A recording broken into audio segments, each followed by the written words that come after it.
नमस्ते दोस्तों। आपने बोधिसत्व अवलोकितेश्वर के बारे में सुना ही होगा, जो बौद्ध धर्म में एक महत्वपूर्ण और प्रतिष्ठित बोधिसत्व है, जिन्हें करुणा और दया का प्रतीक माना जाता है। मगर आज हम आपको बताएंगे बोधिसत्व अवलोकितेश्वर के बारे में कुछ महत्वपूर्ण जानकारी। तो चलिए,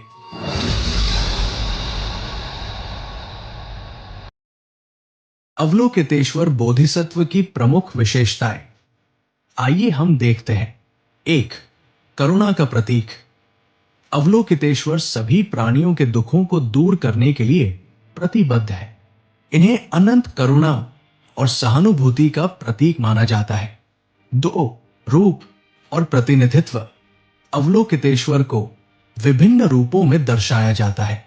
कुछ परंपराओं में इन्हें पुरुष के रूप में दिखाया जाता है, जबकि अन्य में इन्हें स्त्री रूप में, जैसे कि गुआन्यिन चीनी बौद्ध धर्म में प्रस्तुत किया जाता है। इनके हाथों में अक्सर एक कमल का फूल या एक जल पात्र होता है, जो शुद्धता और करुणा का प्रतीक है। तीन, मंत्र। अवलोकितेश्वर से जुड़ा प्रसिद्ध मंत्र है मणिपद में हूं, जिसे करुणा और ज्ञान को जगाने के लिए जपा जाता है। चार, महायान बौद्ध धर्म। अवलोकितेश्वर महायान बौद्ध धर्म में विशेष रूप से महत्वपूर्ण है। इन्हें बोधिसत्वों में सबसे करुणामय माना जाता है, जो सभी प्राणियों को संसार के दुखों से मुक्त करने के लिए प्रतिबद्ध है। पांच, गुआन्यिन चीन, जापान और कोरिया में अवलोकितेश्वर को गुआन्यिन या कन्नन के नाम से जाना जाता है। इन्हें अक्सर एक दयालु और सहायक देवी के रूप में चित्रित किया जाता है। 6, तिब्बती बौद्ध धर्म। तिब्बत में अवलोकितेश्वर को चेनरेज़ेक के नाम से जाना जाता है और इन्हें तिब्बती बौद्ध धर्म के संरक्षक के रूप में मान्यता दी जाती है। दलाई लामा को अवलोकितेश्वर का अवतार माना जाता है।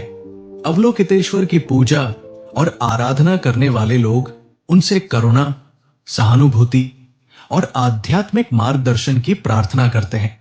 इनकी शिक्षाएं और प्रतीकात्मकता बौद्ध धर्म के अनुयायियों के लिए गहन प्रेरणा का स्रोत है। बोधिसत्व अवलोकितेश्वर की जीवन की कोई ऐतिहासिक कहानी या घटना नहीं है, क्योंकि वे एक ऐतिहासिक व्यक्ति नहीं हैं, बल्कि एक आध्यात्मिक प्रतीक और बोधिसत्व है। हालांकि बौद्ध ग्रंथों और परंपराओं में उनसे जुड़ी कई कथाएं और प्रतीकात्मक घटनाएं मिलती हैं, जो उनकी करुणा और बलिदान को दर्शाती है। यहां कुछ प्रमुख कथाएं और घटनाएं हैं। एक, अवलोकितेश्वर के प्रण की कथा। एक प्रसिद्ध कथा के अनुसार अवलोकितेश्वर ने संसार के सभी प्राणियों को दुखों से मुक्त करने का प्रण लिया था। उन्होंने कहा कि जब तक एक भी प्राणी दुखी होगा, वे बुद्धत्व प्राप्त नहीं करेंगे। यह प्रण उनकी असीम करुणा और बलिदान को दर्शाता है। 2, 1000 हाथों वाले अवलोकितेश्वर की कथा। एक प्रसिद्ध कथा के अनुसार अवलोकितेश्वर ने संसार के सभी प्राणियों की पीड़ा को देखकर इतना गहरा दुख महसूस किया कि उनका शरीर टुकड़ों में बिखर गया।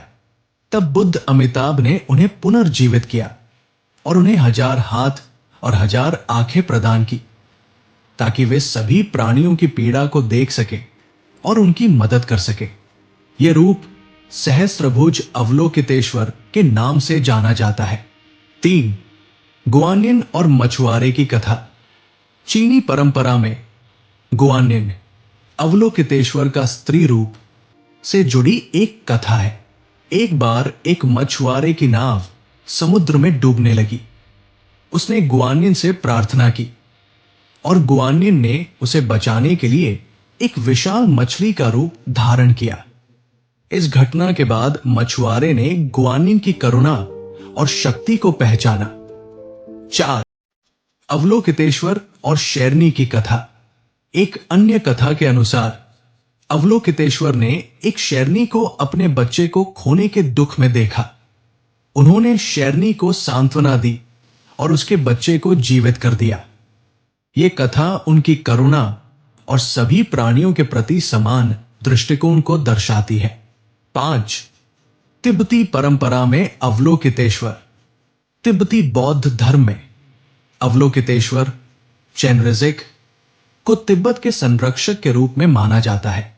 कहा जाता है कि तिब्बत की पहाड़ियों और नदियों का निर्माण अवलोकितेश्वर के आंसुओं से हुआ है, जो उन्होंने संसार के दुखों को देखकर बहाए थे। 6. अवलोकितेश्वर और मारा। एक कथा के अनुसार अवलोकितेश्वर ने मारा यानी बुराई का प्रतीक को पराजित किया और उसे करुणा का मार्ग दिखाया। इस घटना से यह संदेश मिलता है कि करुणा सभी बुराइयों को जीत सकती है। 7. अवलोकितेश्वर और नरक। कुछ ग्रंथों में कहा गया है कि अवलोकितेश्वर नरक में गए और वहां के प्राणियों को उनके कर्मों के अनुसार मुक्ति दिलाने के लिए प्रयास किया। ये उनकी करुणा और सभी प्राणियों के प्रति समर्पण को दर्शाता है। अवलोकितेश्वर की कथाएं और घटनाएं उनकी करुणा, बलिदान और सभी प्राणियों के प्रति प्रेम को दर्शाती है। ये कथाएं बौद्ध धर्म के अनुयायियों को प्रेरणा देती है कि वे अपने जीवन में करुणा और दया को अपनाएं। अवलोकितेश्वर का चरित्र इस बात का प्रतीक है कि हर व्यक्ति दूसरों की पीड़ा को दूर करने के लिए काम कर सकता है।